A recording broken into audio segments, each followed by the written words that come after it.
আসসালামু আলাইকুম। দুপুর 2:30 আজ বৃহস্পতিবার। বাংলাদেশ বেতার কক্সবাজার স্থানীয় খবরে স্বাগত জানাচ্ছি মোহাম্মদ শাহিদ।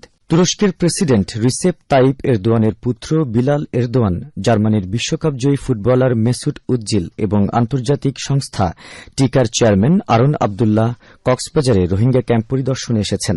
বাংলাদেশ সফরের দ্বিতীয় দিনে আজ সকাল 10:30টায় বিশেষ বিমানে করে তারা কক্সবাজার বিমানবন্দরে পৌঁছান।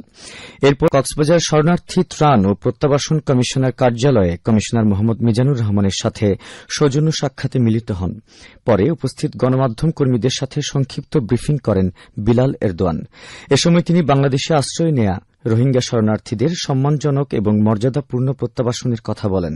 তিনি বলেন, তুরস্কের সরকার ও জনগণ রোহিঙ্গা শরণার্থীর পাশে থাকবে এবং তাদের মানবিক সহায়তা দিয়ে যাবে। This time around we would like to emphasize the educational needs of the Rohingya people because they lack access to basic education for more than 40 years now, and repatriation is obviously very crucial. We want people to be able to go back to their homes, which is their humanitarian right, very basic right, and international law mandates refugees to be able to go back to their homelands.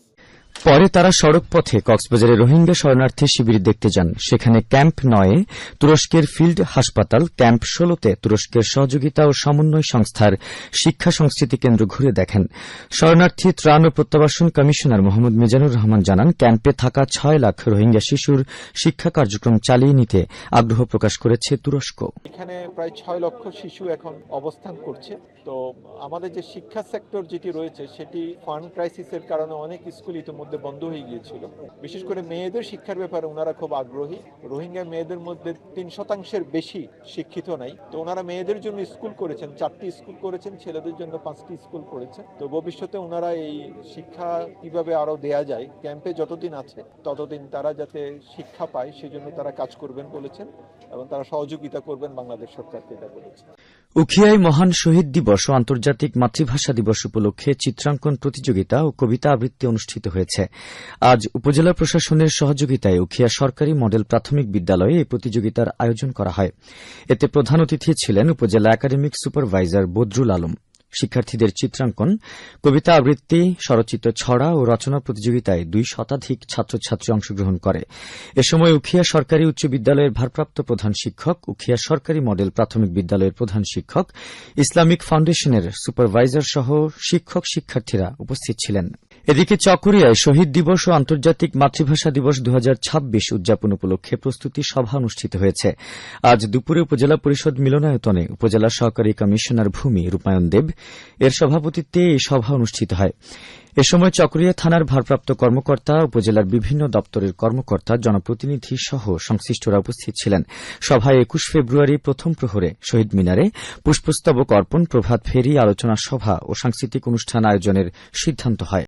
অপরদিকে টেকনাফ উপজেলা পরিষদের উদ্যোগে শহীদ দিবস ও আন্তর্জাতিক মাতৃভাষা দিবস 2026 উদযাপন ও পবিত্র মাহে রমজানে নিত্য প্রয়োজনীয় দ্রব্য সামগ্রী সাধারণদের ক্রয় ক্ষমতার মধ্যে রাখা বিষয়ক পৃথক 2টি সভা আজ দুপুরে অনুষ্ঠিত হয়েছে। টেকনাফ উপজেলা পরিষদের পাবলিক হল মিলনায়তনে উপজেলা নির্বাহী কর্মকর্তা মোহাম্মদ ইমামুল হাফিজ নাদিমের সভাপতিত্বে সভা অনুষ্ঠিত হয়। সভায় মাতৃভাষা দিবস যথাযথ মর্যাদায় উদযাপন ও পবিত্র মাহে রমজানে নিত্য প্রয়োজনীয় দ্রব্যের দাম স্বাভাবিক রাখতে ভ্রাম্যমাণ আদালত পরিচালনার সিদ্ধান্ত গৃহীত হয়। এ সময় উপজেলা পরিষদের কর্মকর্তা, জনপ্রতিনিধি, রাজনৈতিক নেতৃবৃন্দ, শিক্ষা প্রতিষ্ঠানের প্রধান ও সংশ্লিষ্টরা উপস্থিত ছিলেন। পেকুয়ায় সিএনজি ও বাসের মুখোমুখি সংঘর্ষে তাহসান নামের 2 বছরের এক শিশু নিহত হয়েছে।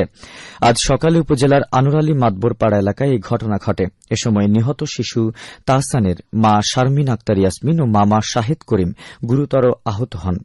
নিহত তাহসান ঈদগাঁও উপজেলার পালাকাটা জালালাবাদ এলাকার আব্দুল হকের ছেলে। পেকুয়া থানার ভারপ্রাপ্ত কর্মকর্তা ওসি খায়রুল আলম এ তথ্য নিশ্চিত করেছেন। তিনি বলেন, দুর্ঘটনা কবলিত গাড়ি দুটির মধ্যে সিএনজি জব্দ করা হয়েছে। আইনি প্রক্রিয়া শেষে নিহতের লাশ পরিবারের কাছে হস্তান্তর করা হয়েছে। আহত অন্যদের চট্টগ্রাম মেডিকেল কলেজ হাসপাতালে পাঠানো হয়েছে। আবহাওয়া আগামীকাল দুপুর 12টা পর্যন্ত 24 ঘণ্টার পূর্বাভাসে বলা হয়েছে আকাশ অস্থায়ীভাবে আংশিক মেঘলা সহ আবহাওয়া শুষ্ক থাকতে পারে। কক্সবাজার সমুদ্র বন্দরের জন্য কোনো সংকেত নেই।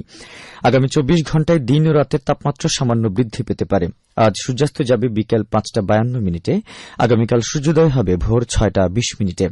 আজকের সর্বনিম্ন তাপমাত্রা ছিল 18.2 ডিগ্রি সেলসিয়াস এবং সর্বোচ্চ তাপমাত্রা ছিল 29.8 ডিগ্রি সেলসিয়াস।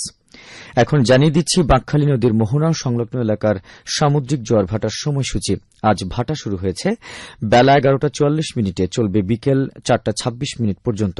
জোয়ার শুরু হবে বিকেল 4:26, চলবে রাত 11:59 পর্যন্ত। পুনরায় ভাটা শুরু হবে রাত 11:59, চলবে আগামীকাল সকাল 6:50 পর্যন্ত। এখন জানিয়ে দিচ্ছি ইফতার ও সেহরির সময়সূচি। আজ ইফতার শুরু বিকেল 5:52। আগামীকাল সেহরির শেষ সময় ভোর 5:03। খবর শেষ হল। আমাদের পরবর্তী খবর প্রচারিত হবে আজ বিকেল 4:30 ইংরেজিতে।